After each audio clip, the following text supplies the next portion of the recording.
الله وحده لا شريك له وأشهد أن محمدا عبده ورسوله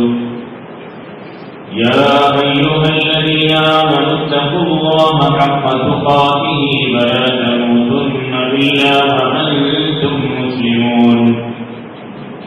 يا أيها الناس اتقوا ربكم الذي خلقكم من نفس واحدة وخلق منها زوجها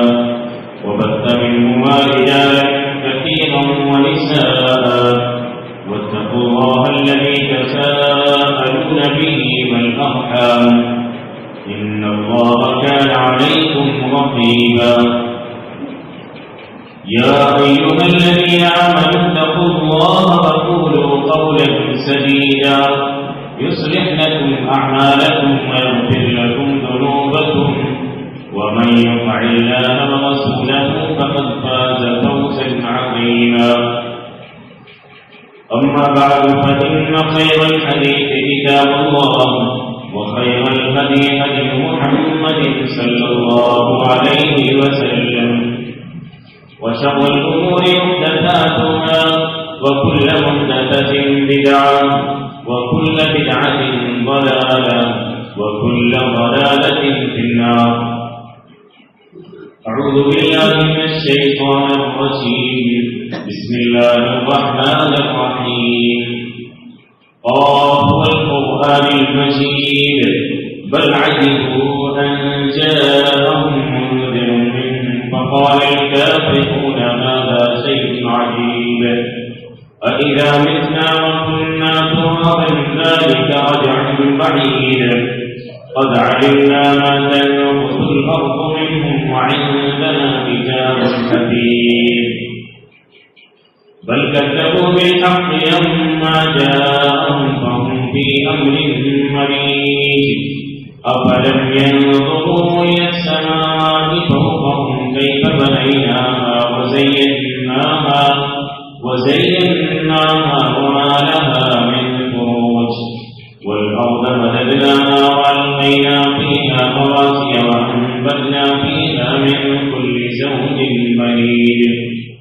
تبصرة وذكرى لكل عبد منيب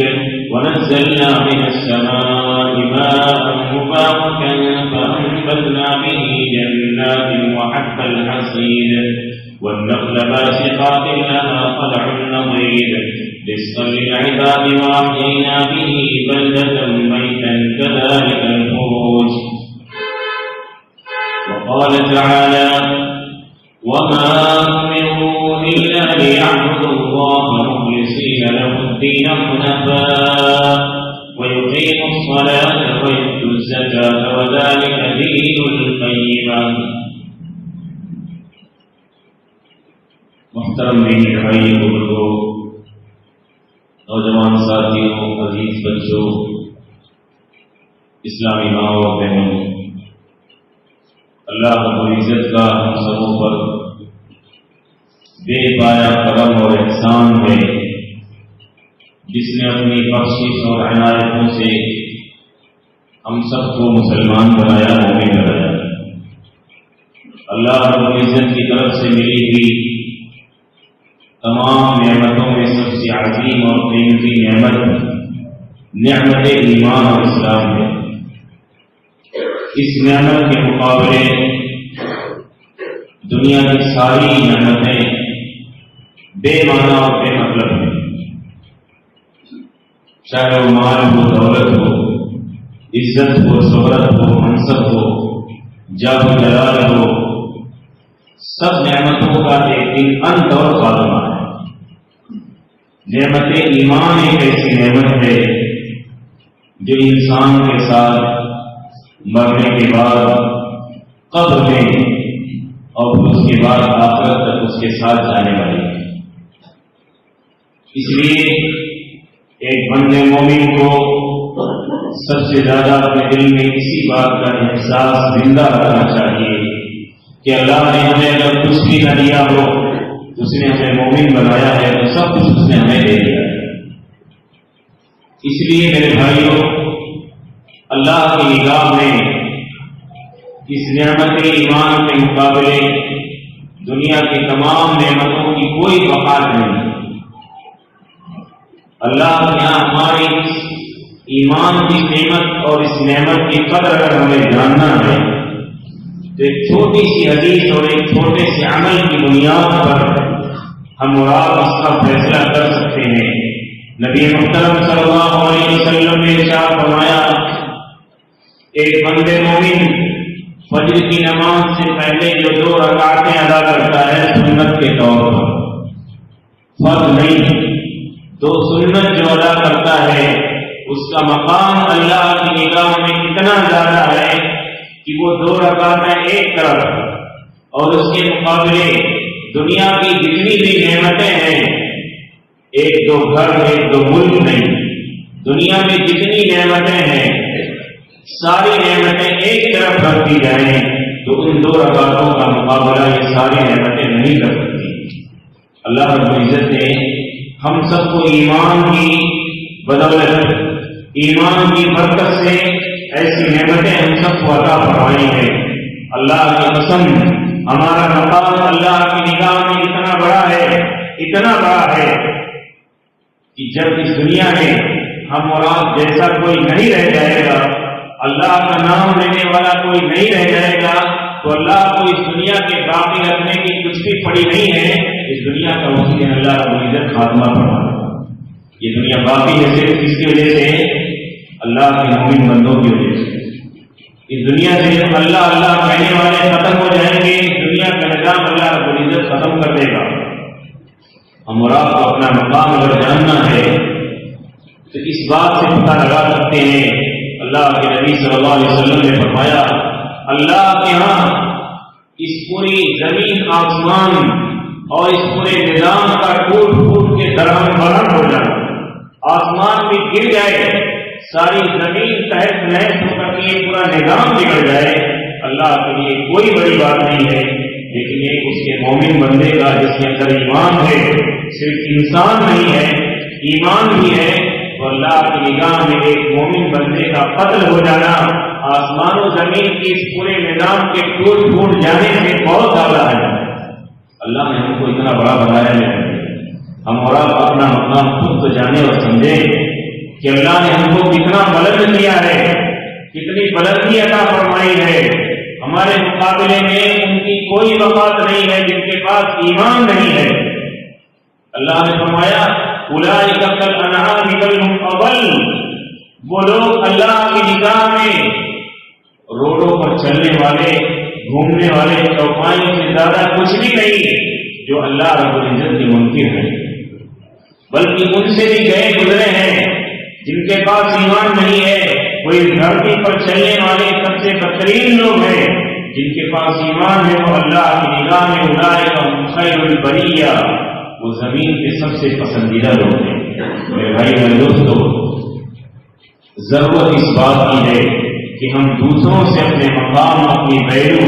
اور اپنی عزت اور اپنے مرتبے کو بلند کروانے کے بجائے اپنی نگاہ میں اپنا مقام تو بنائیں، اپنے دل و دماغ میں اپنا مقام تو بنائیں کہ ہم ہیں کیا،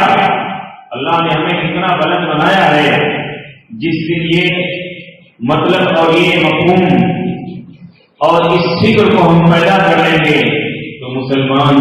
قدم قدم پر اپنے ایمان کا سودا نہیں کرے گا، بلکہ وہ جانے گا میرے پاس وہ ایمان ہے کہ اس ایمان کی قیمت دنیا کی پوری دولت مل کے نہیں بن سکتی ہے۔ یہ جائے کہ مسلمان سینکڑوں پر اور چند ٹکوں پر دیکھنے لگے۔ آج یہ دنیا میں بات معروف ہے کہ مسلمان اس کی کیا ویلو ہے، اسے کہیں بھی بیچا اور خریدا جا سکتا ہے، یہ تو چند ٹکوں پر کسی بھی طرف ادھر سے ادھر چلے جاتا ہے۔ ہمارے لیے بات مشہور ہو گئی، لیکن آپ یاد رکھیں مسلمان کی ایمان کی تاریخ وہ ہے، وہ حضرت صحابی رضی اللہ تعالیٰ عنہ غالب عبداللہ بن حذافہ رضی اللہ تعالیٰ عنہ، جنہوں نے ایمان کی قیمت کو دنیا میں رہتے تک مسلمانوں کے لیے ثابت کر دیا کہ ایمان کی قیمت ہوتی کیا ہے۔ چنانچہ جب انہیں روم کے ایک بادشاہ نے تحریک کرا دی اور کہا کہ اگر تم اپنے ایمان سے پھر جاؤ نصرانیت قبول کر لو، تو پہلے انہیں دھمکی دی، تکلیف دی، اس کے بعد لالچ دیا، کہا یہ میری پورے روم کی بادشاہت کا آدھا حصہ، اس کے آدھے حصے دار بن جاؤ۔ ایک دو گھر نہیں رہ رہے، ایک دو علاقہ نہیں، روم کوئی چھوٹا ملک اور چھوٹی بادشاہت اور مملکت نہیں تھی، پورے روم کے آدھے حصے کا پارٹنر بنانے کو تیار ہے۔ کس وجہ سے؟ صرف اس وجہ سے کہ اپنے ایمان سے پھر جاؤ، اور کہا میں تمہیں اپنی دامادی میں بھی قبول کرنے کو تیار ہوں، اپنی بیٹی بھی دے دوں گا نکاح میں، لیکن ایک لمحے کے لیے پھر جاؤ۔ اس وقت اس صحابی رسول نے ایک تاریخی جملہ کہا تھا جو ہم مسلمانوں کے لیے یہ سبق ہے، ہم سب کے لیے درد ہے۔ کہا تم آدھی بادشاہ کی بات کرتے ہو، تم اپنے باپ دادا کی پوری بادشاہ پراپرٹی جائیداد صرف اپنے ملک کی نہیں بلکہ عرب و عجم کی پوری جائیداد میرے قدموں میں لا کے رکھ دو، تب بھی میں اپنے دین سے پھرنا ایک لمحے کے لیے اپنے دین سے میں پھرنے کو تیار ہوں۔ اس کے بعد اس نے جب وہ مایوس ہو گیا، اس نے سمجھا کہ اس کو اس کے ایمان سے پھیرا نہیں جا سکتا ہے۔ ہم آپ سوچیں ہم کس درجہ گر چکے ہیں اور ہمارا مقام کہاں پہنچ چکا ہے۔ ایک مسلمان آج چند ٹکوں کے لیے 100-200 کے لیے اپنے ایمان کو کھو دیتا ہے۔ مسلمان کی قیمت تو وہ ہے، اس کے ایمان کی ویلیو وہ ہے کہ غیر سمجھتا تھا کہ اس مسلمان کو تھوڑی قیمت دے کے خریدا نہیں جا سکتا، اس لیے اس نے کہا کہ آدھی میری پراپرٹی کے حصے دار بن جاؤ، تم صرف اپنے دین کو چھوڑ کر میرا دین قبول کر لو۔ ہم اور آپ ہوتے تو سوچتے آپ پر اچھا ہے، سوچنے کی بات ہے۔ آخر میں جب وہ مایوس ہو گیا، اس نے کہا کہ اچھا میں تمہیں اپنی قید سے آزاد کر دوں گا، لیکن تم صرف میری پیشانی کا بوسہ دے دو بس۔ کہا ایسے نہیں، صرف مجھے نہیں بلکہ میرے تمام ساتھیوں کو اگر تم چھوڑ دیتے ہو تو پھر میں بطور مجبوری تمہاری پیشانی کو بوسہ دے سکتا ہوں۔ آخر وہ ہوا سودا بوسہ دیا۔ پھر عمر بن خطاب رضی اللہ تعالیٰ عنہ نے کہا اپنا یہ واقعہ بیان کرو میرے ساتھی، بیان کیا، پھر کہا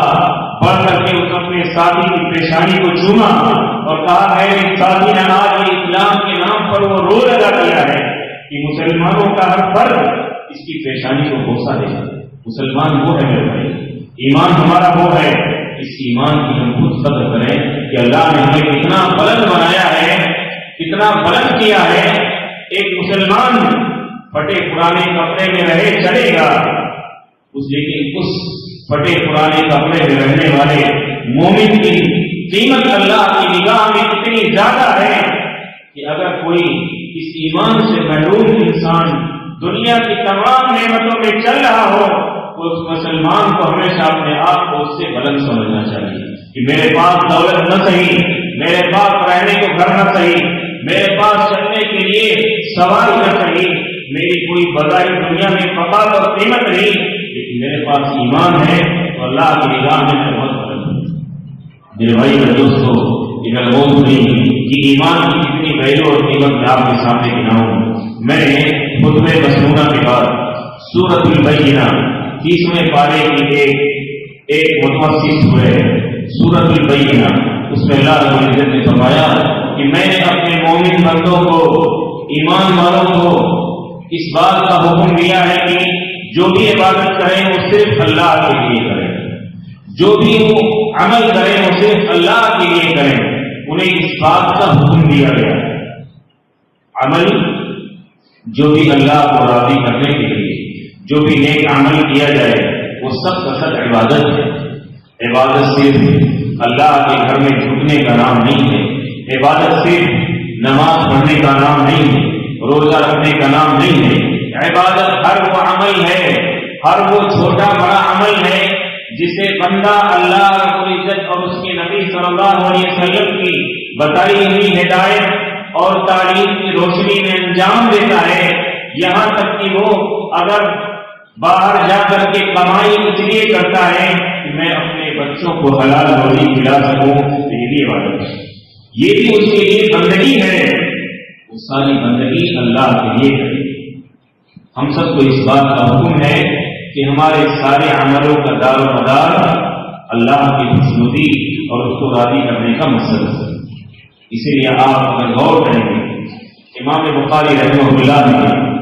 جب صحیح بخاری لکھنا شروع کیا، موٹی کتاب جو اصح الکتب بعد کتاب اللہ ہے، جو قرآن مقدس کے بعد بالاتفاق بلا تفریق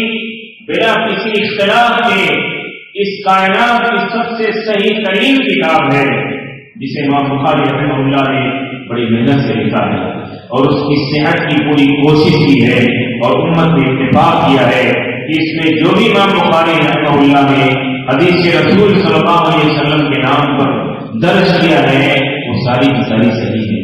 انہوں نے سب سے پہلے جو حدیث کوٹ کی ہے، سب سے پہلے جو حدیث لکھی ہے، نماز سے پہلے، روزے سے پہلے، ایمان سے پہلے، قیامت کے ذکر سے پہلے، زکات کے مسائل کے ذکر سے پہلے، سارے مسائل سے پہلے کیا کہا ہے؟ انما الاعمال بالنیات، سارے عملوں کا دار و مدار انسان کی نیت پر منحصر ڈیپینڈ ہے، کس پہ؟ اس کی نیت پر۔ اس کی نیت کیسی ہے؟ اب آگے جو باب آئے گا، آگے جو چیپٹر آئے گا، آگے جو بھی پارٹ آئے گا، جو بھی درس آئے گا، چاہے وہ نماز کا ہو، روزے کا ہو، زکات کا ہو، حج کا ہو، صحیح عمل کرنے کا ہو، نیکیوں کا، صدقات و خیرات کا ہو، ذکر و اذکار کا ہو، جو بھی آئے گا آگے، ان تمام اعمال کی بنیاد یہ پہلی حدیث ہے۔ پہلی حدیث کون سی کوٹ کی ہے؟ انما الاعمال بالنیات۔ تمہارا روزہ جو آگے پڑھو گے مسائل، تمہاری نماز جو آگے پڑھو گے مسائل، تمہاری عبادتیں جن کی تفصیلات میری کتاب میں آگے آئیں گی، ان سارے اعمال کی بنیاد یہ پہلی حدیث ہے، انما الاعمال بالنیات۔ اس لیے پہلی حدیث صحیح ڈھنگ سے پڑھ لو اور اس کا مفہوم سمجھ کر کے اس کو صحیح طور پر مان لو۔ اگر یہ چاہتے ہو کہ بخاری کی ساری حدیثیں پڑھ کر کے اس پر عمل کرنا چاہتے ہو اور اس کو سمجھنا چاہتے ہو تو یہ پہلی حدیث صحیح ڈھنگ سے سمجھ کر کے اس پر عمل کرو۔ میرے بھائی اور دوستو، یہ پیغام ہم سب کے لیے امام المحدثین، اس کائنات کے سب سے بڑے محدث، اس امت کے سب سے بڑے محدث امام بخاری رحمہ اللہ، فقیہ امت، انہوں نے امت کو ایک بنیاد دے دی ہے، ایک بنیاد دے دی ہے، ایک پیغام دے دیا ہے کہ تمام عمل ان کی تعداد کتنی بھی زیادہ ہو، ان سارے عملوں کی بنیاد اس پہلی حدیث پر ہے۔ یہ پہلی حدیث اگر اس پر عمل صحیح ہوگا،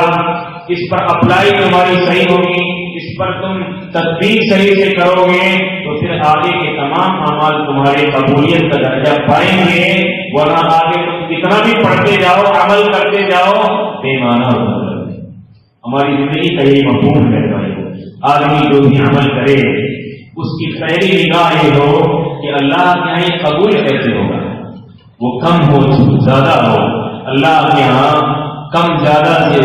زیادہ مطلب اللہ کے یہاں اس کی بہتری اور خلوص کی ہے۔ اسی لیے 29ویں پارے کی وہ آیت ہم پڑھ لیں، تبارک الذی بیدہ الملک وهو على كل شيء قدير الذي خلق الموت والحياة ليبلوكم أيكم أحسن عملا۔ اللہ نے تمہیں پیدا کیا ہے اس لیے تاکہ دیکھیں تم میں کون زیادہ عمل کر کے آتا ہے، تم میں کون احسن عمل کر کے آتا ہے، کون اچھا عمل کر کے آتا ہے۔ اللہ کو کوانٹٹی نہیں، اللہ کو تعداد سے زیادہ اللہ کو کوالٹی چاہیے، اللہ کو حسن عمل چاہیے۔ ہمارے عمل کی کوالٹی کیا ہے، ہمارے عمل کرنے کی بنیاد کیا ہے، اللہ رب العزت یہ دیکھنا چاہتا ہے۔ اسی لیے تو قیامت کے دن بہت سارے لوگ ایسے ہوں گے جنہوں نے عمل تو تھوڑا کیا ہوگا لیکن بڑے بڑے عمل کرنے والوں سے آگے آگے، جنہوں نے خرچ کیا ہوگا چند روپے، خرچ کیا ہوگا ایک معمولی رقم، لیکن ان کا ثواب اتنا زیادہ ہو جائے گا کہ بڑے بڑے عمل والوں سے آگے بڑھ جائیں گے۔ وجہ کیا ہوگی میرے؟ وجہ یہ ہوگی کہ انہوں نے جو بھی کیا تھا دل سے کیا تھا، انہوں نے جو بھی کیا تھا اللہ کو راضی کرنے کے لیے کیا تھا۔ اس لیے میرے عزیز ساتھیوں، ہم سب کو آج عمل کرنے سے زیادہ اپنے دل کی اصلاح کی ضرورت ہے، دل کی کیفیت بدلنے کی ضرورت ہے کہ ہمارے دل میں کہیں قبولیت سے زیادہ لوگوں کی واہواہی، لوگوں کی طرف سے تعریفات، لوگوں کی طرف سے بڑائی، یہ تو کہیں ہمارے دماغ میں نہیں بیٹھ گیا ہے۔ آپ قربان جائیں خلیفہ دوم حضرت عمر بن خطاب رضی اللہ تعالیٰ عنہ پر، جن کا امت پر بہت بڑا احسان ہے، جن کا مقام اتنا زیادہ ہے کہ اللہ کے نبی صلی اللہ علیہ وسلم نے فرمایا کہ اس آسمان میں جتنے ستارے ہیں عمر کی نیکیاں اتنی زیادہ ہیں۔ عمر بن خطاب وہ صحابی رسول ہے میرے بھائیوں، جن کا مقام یہاں بیان کرنے کا وقت نہیں ہے کہ میں ان کی سیرت بیان کروں۔ عمر بن خطاب وہ صحابی رسول ہے، یہ مرد مجاہد ادھر سے گزرتا تھا، انسان کیا شیطان بھی ڈر کے مارے راستہ بدل دیتا تھا۔ یہ وہ مرد مومن ہیں کہ جنہوں نے نبی کریم صلی اللہ علیہ وسلم کو کئی بار رائے دی، کہا اے اللہ کے نبی صلی اللہ علیہ وسلم میری رائے یہ ہے کہ ایسا ہونا چاہیے۔ آسمان سے اللہ نے عمر کی تعریف فرما دی، کہا اے نبی صلی اللہ علیہ وسلم عمر جو کہہ رہے ہیں رضی اللہ تعالیٰ عنہ ایسا ہونا چاہیے۔ یہ مقام عمر بن خطاب کا، جن کو دنیا میں جنت کی بشارت ملی ہے، ان کا حال کیا تھا میرے بھائیوں؟ ہم اور آپ کا تو کوئی وزن نہیں ہے، ہم اور آپ نے کیا عمل کیا ہوگا، ہم کتنے نیک ہیں، ان کے مقابلے میں ہماری تو کوئی گنتی نہیں ہے۔ اس کے باوجود آپ دیکھیں خوف کتنا اس بات کا، کہیں میرے دل و دماغ میں کہیں ریا نمود دکھاوا، لوگوں کی طرف سے شہرت، لوگوں کی طرف سے تعریفات نہ آ جائیں۔ وہ جاتے ہیں حضرت حذیفہ بن یمان رضی اللہ تعالیٰ عنہ کے پاس۔ حذیفہ بن یمان رضی اللہ تعالیٰ عنہ وہ صحابی رسول ہیں جنہیں رازدار رسول کہا جاتا ہے۔ اللہ کے نبی صلی اللہ علیہ وسلم نے ان کو کچھ راز دے دیا تھا جو دوسروں کو نہیں دیا۔ وہ راز کیا تھا؟ نبی کریم صلی اللہ علیہ وسلم نے لکھ کر کے ان کو دے دیا تھا، لکھوا دیا تھا کہ یہ فلاں منافق ہے، فلاں منافق ہے، فلاں منافق ہے، لیکن کسی کو یہ بتاتے نہیں۔ حضرت عمر بن خطاب رضی اللہ تعالیٰ عنہ ہم سب کے لیے سبق آموز واقعہ ہے، ان کی سیرت کا یہ نقطہ۔ کہتے ہیں حذیفہ اللہ کے واسطے میں تم سے یہ نہیں کہتا ہوں کہ مجھے بتا دو کہ اس لسٹ میں کس کس کا نام ہے، مجھے یہ نہ بتاؤ کہ تمہاری اس لسٹ میں کون کون ہے، کون کون منافق ہے، مجھے صرف اتنا مطمئن کر دو کہ اس میں کہیں عمر بن خطاب کا نام تو نہیں ہے، کہیں اس میں عمر بن خطاب کا نام تو نہیں ہے، کہیں میں نے اس لسٹ اور اس فہرست میں تو نہیں ہوں۔ کہا نہیں یا عمر آپ کا نام نہیں ہے، لیکن آج کے بعد میں اب کسی کو یہ بتانے والا نہیں ہوں۔ میرے بھائی میرے دوستو، عمر بن خطاب جیسا صحابی رسول جس نے امانت داری کا، جس نے اسلام کی آبیاری کا کہ وہ مثال قائم کی ہے کہ نبی کریم صلی اللہ علیہ وسلم نے ان کی خدمت کی خود توجیہ فرمائی ہے۔ عمر بن خطاب جدھر گئے اسلام ادھر بڑھتا گیا، اسلام ادھر پھیلتا گیا۔ جن کی امانت داری کا یہ حال تھا، کہ ایک موقع پر خوشبو تقسیم کی لیے آئی مال غنیمت میں، ان کی بیوی نے کہا کہ امیر المومنین میں اس خوشبو کو تقسیم کر دوں۔ کہا نہیں میری بیوی، اگر تم نے تقسیم کیا اور تمہارے ہاتھ میں اس کا کچھ حصہ لگا رہ گیا اور اس خوشبو کو تم نے اپنے بدن پر مل لیا تو کہیں یہ خیانت نہ ہو جائے، جن کی امانت داری کا حال یہ تھا، جنہوں نے امت کا مال، جنہوں نے امت کی دولت کو، جو سب سے بڑی مملکت کے خلیفہ ہوئے، حال یہ تھا کہ جب بیت المقدس فتح کرنے کے لیے پہنچتے ہیں تو سواری ایک ہے، کبھی خود سوار ہوتے ہیں، کبھی ان کا غلام اور نوکر سوار ہوتا ہے، اور اتفاق ایسا کہ جب وہ بیت المقدس میں داخل ہوتے ہیں تو باری غلام کی آ گئی اور آقا کی غلام باری پیدل چلنے کی آ گئی۔ کہا کہ میرے آقا، میرے سردار، خلیفۃ المسلمین امیر المومنین، یہ اچھا نہیں لگتا ہے، آپ پیدل چلیں اور آپ کا غلام